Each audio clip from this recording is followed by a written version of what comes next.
Mungkin kita pada video sebelumnya kan sudah mengulas tentang faktor penyebab kenaikan harga emas pada hari pertama minggu ini yang mencapai harga 2.144 ya, itu harga tertinggi sepanjang masa. Kita ada bahas pada video kemarin. Kesempatan kali ini juga mungkin kita akan coba ulas kembali karena pada hari berikutnya pergerakan harga atau pada hari yang sama ya, harga kembali berbalik arah dari tertinggi sepanjang masa ini kembali ke harga penutupan di bawah harga penutupan Jumat kemarin. Jadi kalau kita lihat fluktuasinya sangat-sangat fluktuatif dan fluktuatifnya dalam ring yang sangat besar. Kondisi ini jarang terjadi. Biasanya hal-hal seperti ini terjadi apabila kondisi fundamental sangat-sangat berpengaruh besar atau punya impact yang besar. Seperti contoh kemarin pada saat terjadi awal peperangan Rusia lawan Ukraina, atau yang terakhir kemarin isu perang antara Hamas dan Israel. Jadi pergerakan yang besar biasanya didasari oleh fundamental yang cukup kuat juga. Nah, tapi dalam pergerakan awal minggu ini kita lihat bahwa pergerakan yang sangat besar dan fluktuasi yang sangat besar ini tanpa didukung oleh satu kondisi fundamental yang cukup kuat ya, hanya didasari oleh rumor bahwa terjadinya isu perubahan kebijakan The Fed. Oke, kalau kita lihat dari fluktuasi yang sangat signifikan pergerakan pasar pada hari Senin kemarin, kemungkinan faktor penyebabnya adalah bukan hal yang fundamental banget. Maksud saya hal fundamental kenapa? Pergerakan pada saat pergerakan naik, dia tidak didukung oleh faktor fundamental yang cukup kuat. Hanya karena faktor isu perubahan kebijakan suku bunga The Fed.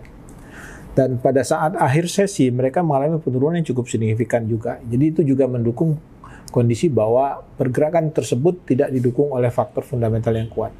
Kenapa ini bisa terjadi? Karena bisa juga karena faktor adanya istilahnya secara sistem transaksi yang namanya auto cut untuk posisi stop loss istilahnya. Dimana dengan teknologi sekarang ini banyak para investor menggunakan sistem auto cut untuk mengurangi batas maksimum kerugian dengan memasang mungkin di harga di atas tertinggi sepanjang masa sebelumnya. Akibatnya apa? Pada saat harga tersebut tembus, maka otomatis sistem berjalan sehingga automatic cut sehingga melakukan kondisi buying ya, istilahnya buy dari posisi sell, stop buy, hingga buy dalam volume buy secara bersamaan dalam jumlah besar, itu yang memicu rally ke atas ya, itu memicu rally ke atas. Itu salah satu faktor juga penggeraknya. Tapi itulah faktor kita sudah terjadi market seperti itu. Nah, bagaimana sebenarnya kondisi pasar atau kondisi ekonomi Amerika Serikat sendiri sehingga menimbulkan potensi untuk terjadinya isu perubahan kebijakan The Fed pada bulan Maret nanti. Oke, mungkin bisa kita kaji pada saat ini ya. Mungkin memang secara CPI atau inflasi tren memang kembali melemah dari sebelumnya. Jadi ada indikasi penurunan inflasi. Inilah yang memicu isu tersebut muncul. Pertanyaannya apakah inflasi ini inflasi yang sudah cukup lemah ini bisa menjadi pemicu The Fed untuk merubah kebijakannya. Kalau kita lihat kondisi data terakhir kemarin, kita lihat GDP terakhir masih cukup kuat, kemudian juga data tenaga kerja, walaupun misalnya data lapangan pekerjaan kemarin masih menunjukkan penurunan yang cukup signifikan ya, hampir boleh dikatakan terendah sejak tahun 2021 akhir. Tetapi kalau kita lihat dari tingkat rata-ratanya sebenarnya masih di atas 1,34 perbandingan antara pencari kerja dengan lowongan pekerjaan. Artinya maksudnya dari satu orang pencari kerja tersedia peluang 1,34 lowongan. Artinya secara persentase, secara rata-rata seperti itu. Memang menurun dari bulan sebelumnya yang waktu itu kemarin kalau nggak salah dari satu pencari kerja tersedia 1,47 lowongan.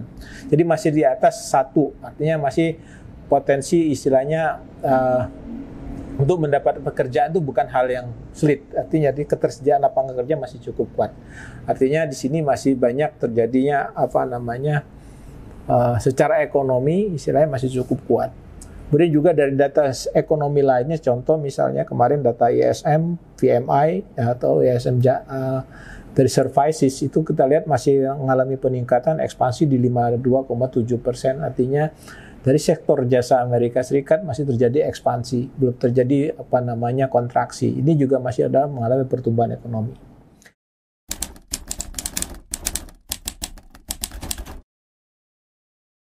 Kemudian juga yang menarik adalah pendapat Menteri Keuangan Amerika Serikat, ya, mengatakan bahwa dia membantah atau boleh dikatakan menentang pandangan ekonom selama ini yang mengatakan bahwa inflasi Amerika Serikat hanya bisa turun kalau terjadi resesi atau terjadi perlambatan atau terjadi peningkatan pengangguran.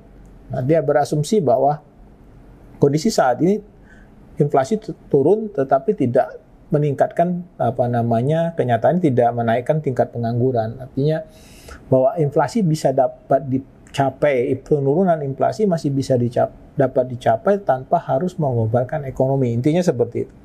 Jadi dengan melihat pendapat dia tersebut, saya lihat bahwa Amerika Serikat masih sangat positif atau optimis dengan kondisi ekonominya mereka. Jadi kalau melihat kondisi itu, saya yakin bahwa kemungkinan ini akan cukup mempengaruhi kemungkinan keputusan The Fed dalam pertemuan nanti Desember nanti.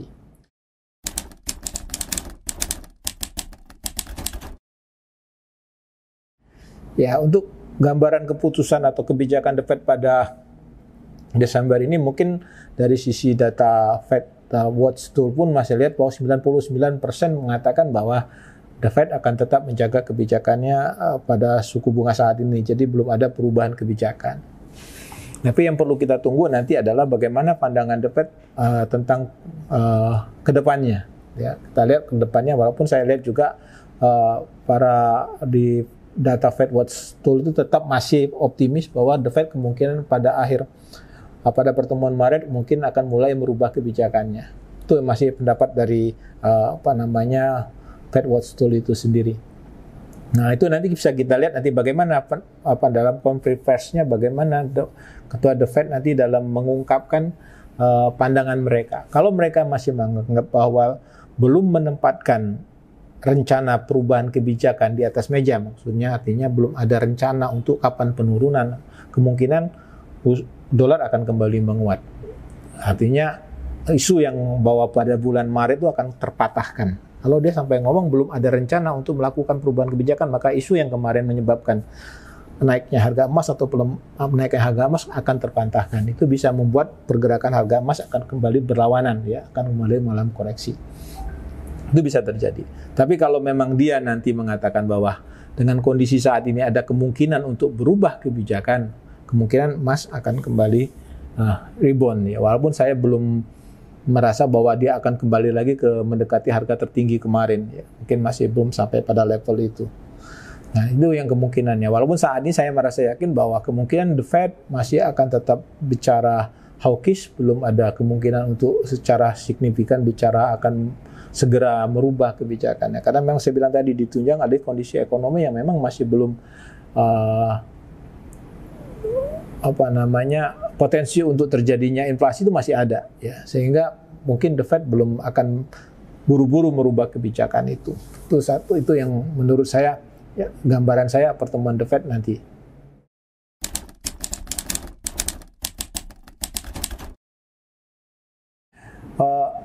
Seandainya The Fed melakukan perubahan kebijakan dari pengetatan ke pelonggaran, misalnya dia menurunkan suku bunga, apa impact-nya? Apakah impact sebesar yang diperkirakan pasar sebelumnya dengan reaksi pasar kemarin? Ada kemungkinan lain bahwa kemungkinan dolar tidak akan mengalami perubahan yang signifikan kalau The Fed pada saat ini melakukan proses kebijakan penurunan suku bunga. Karena kemungkinan penurunan suku bunga kali ini bukan dikarenakan terjadinya perlambatan ekonomi atau pelemahan ekonomi. Kemungkinan The Fed hanya menurunkan suku bunga hanya karena menyesuaikan dengan penurunan inflasi. Dan kemungkinan inflasi turun bukan juga karena perlambatan ekonomi, ya. Bisa saja karena memang penurunan harga-harga barang karena lancarnya distribusi dan lain-lain. Ini seperti yang mungkin diungkap oleh Menteri Keuangan kemarin itu. Ya, kalau kondisi ini kemungkinan pasar tidak akan bereaksi signifikan khususnya terhadap emas, ya. Bisa saja nanti pasar akan lebih fokus kepada risk appetite atau selera risiko, misalnya saham, ya, misalnya saham karena kondisi ekonomi masih cukup kuat, kemudian biaya pinjaman menurun sehingga memancing meningkatkan stimulus di ekonominya, dan akan cenderung pasar beralih kepada selera risiko. Itu ada kemungkinan seperti itu. Jadi ya, pemotongan suku bunga ini berarti belum tentu karena kondisi ekonomi yang jelek. Ya, bisa saja karena hanya memang kenaikan suku bunga selama ini karena ada tekanan inflasi yang cukup tinggi, tetapi setelah tekanan inflasi cukup mereda, maka The Fed menyesuaikan suku bunga dengan inflasi yang ada. Mungkin itu aja yang bisa saya share pada kesempatan ini. Terima kasih.